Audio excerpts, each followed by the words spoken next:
say, I think it was yesterday or the day before, you did a super fly, super dope painting of Miss Badu. Yeah. Wow. How big of an influence is Erykah Badu for you as an artist? She's just like such an inspiration. I can go on forever about her. On and on and on. And on. Word. But no, really, her as a person really taught me how to have that certain level of self-awareness. Because when you do that as an artist, everything's going to be reflective of the energy that you possess. Mm-hmm. So I realized that with her, because she's so self-aware and because she's constantly learning things, mm-hmm.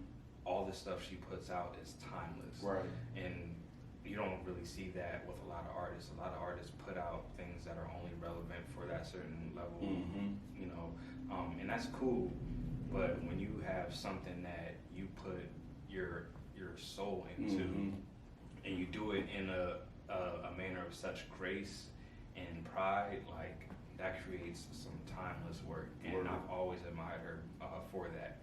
And her music. What's that smile on your face? I'm like, now we know who his crush is. Right. Like, so if like I'm singing along with her in my crib, like I'm like, I think I need a cup of tea.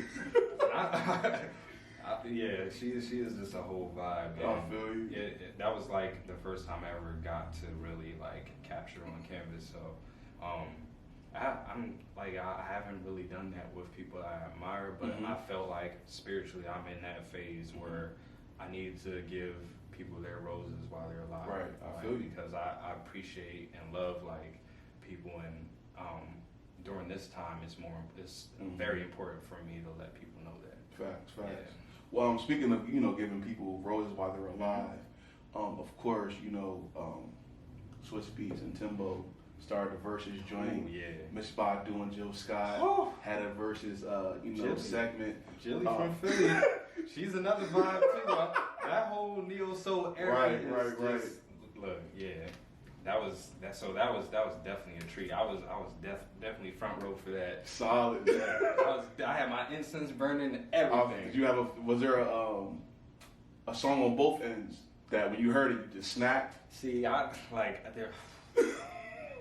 Jilly, she played some joints that didn't really get their due credit, like, because people are so, because she's neo's like neo soul alone doesn't get enough love. So like I'm there for all those songs that you didn't always hear them on the radio. Mm-hmm. Like with Erykah, like Apple Tree was one of my joints. With Jill, like Crown Royal on Ice. Yes. Oh my God.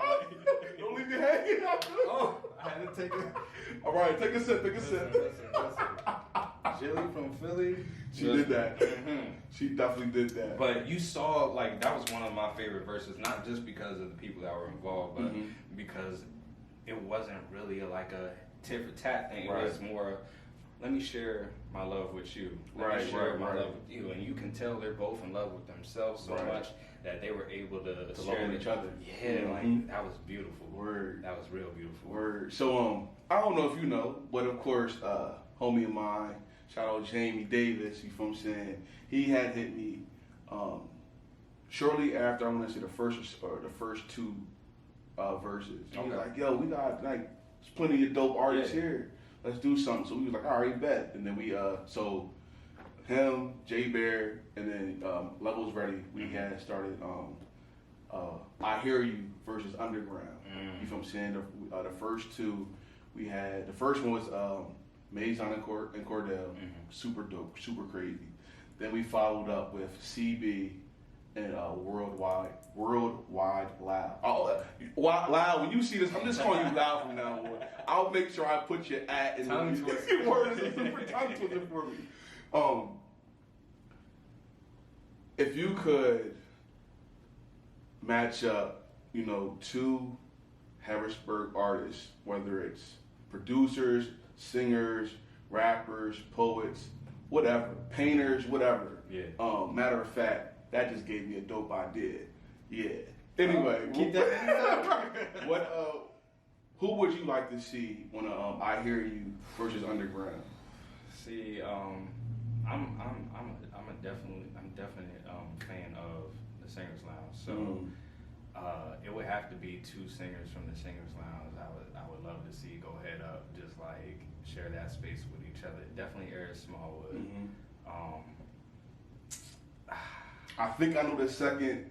I have two people. I think I know who you may say as that second person. But I'm gonna wait. My brother Nova. I knew it. I knew it was either gonna be Nova, Kia, or definitely. I knew it. Kia. Oh my God. So for that divine feminine energy, I would definitely have Airis and Kia. Definitely have Airis and Kia, and then maybe Jaren and then Nova. Got you. Yeah. So that means that we got to put the pressure on our local artists. Let's do it. And so listen, tune in, get in the studio, get your pen and pads, because we need the original music for these I Hear You versus Underground moments. You feel what I'm saying? Absolutely. I think that'd be super epic. Yeah. I think it's needed. For sure. It's definitely needed. You were changing, I felt it. I was bracing myself. I've been loyal and selfish. Now I know where your footsteps were leading. When I walked out, all the nights I was sleepless. My mind drowning in the deep end. Thinking about you. I move in secret, so your footsteps don't. I appreciate, you feel what I'm saying, you allowing yourself to be vulnerable on Levels Ready's platform. Yeah. You feel what I'm saying? You have a story. As a creative, I feel like we get so caught up on always telling everybody else's story. You feel what I'm saying? But we never tell our own story.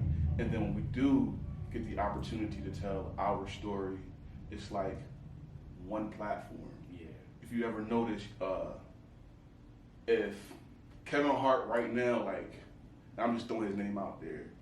He did, say he ran for in the politics. He would be on the Breakfast Club. He would be on Saturday Night Live. He would be on, Good Morning. He would be on so many things. And for us to have a lot of dope platforms here in Harrisburg, I just feel as though it's very, very necessary and needed for us to not necessarily like band together, but definitely when we find out that, especially something like to the degree of what you just experienced, my family, it's gonna be different from your family. Your family's gonna be different from, the whole, like anyone else's family. So we have to make sure, as creatives, as journalists, as media, multimedia media companies, we get y'all stories out there, because I know how draining this can be. I know how draining this can be. What do you have coming up now that, it kind of seems like we're off red, but like in red again, off? What you got? How are we closing in 2020? I'm definitely focusing on another body of work, just like Blackout was. So solid. I'm definitely gonna take my time on this one. I'm trying to challenge myself by working at a larger scale. So if you remember those canvases from that show, they were all 36 by 48. Okay. So now I'm trying to go even bigger than that. That's a personal goal of mine. I also plan on eventually getting into tattooing. Okay. And then other than that, just making some more noise whenever I can. Facts. Before we close, how do you feel? And I want you to be all the way honest. Okay. When it comes to black men and black women,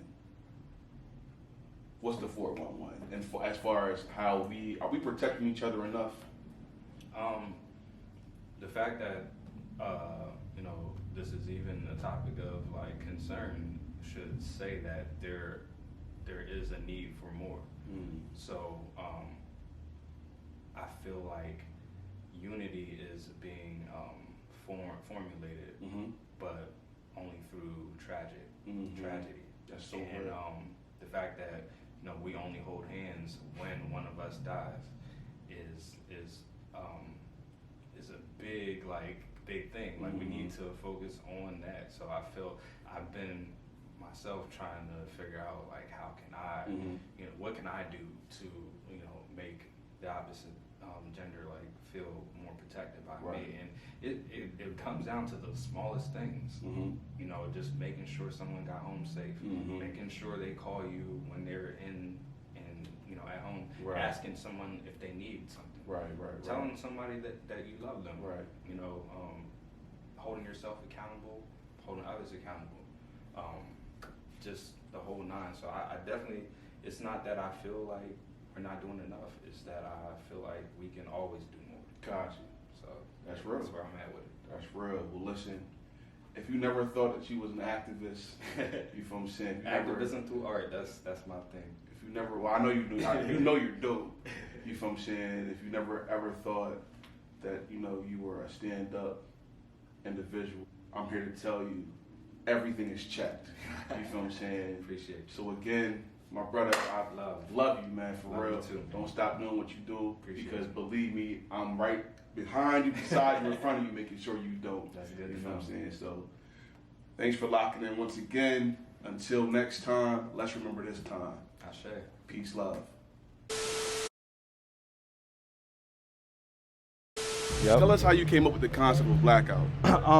So the first canvas that I did was a depiction of Chadwick Boseman from Black Panther in his Black Panther costume. That was the first piece I did. Right. I had no intentions of making a series after that, but I wanted to capture the essence of how we all felt after the Black Panther movie, to see a black person get portrayed as a superhero for once. You know, we're so used to seeing us portrayed as, the villain. you know, yeah.